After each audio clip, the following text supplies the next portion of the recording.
ఏడేడు జన్మాల బంధాలతో ఈనాడు నీ ఏడు పండించనా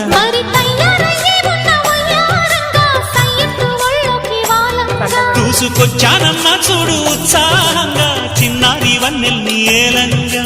ప్రతిక్షణం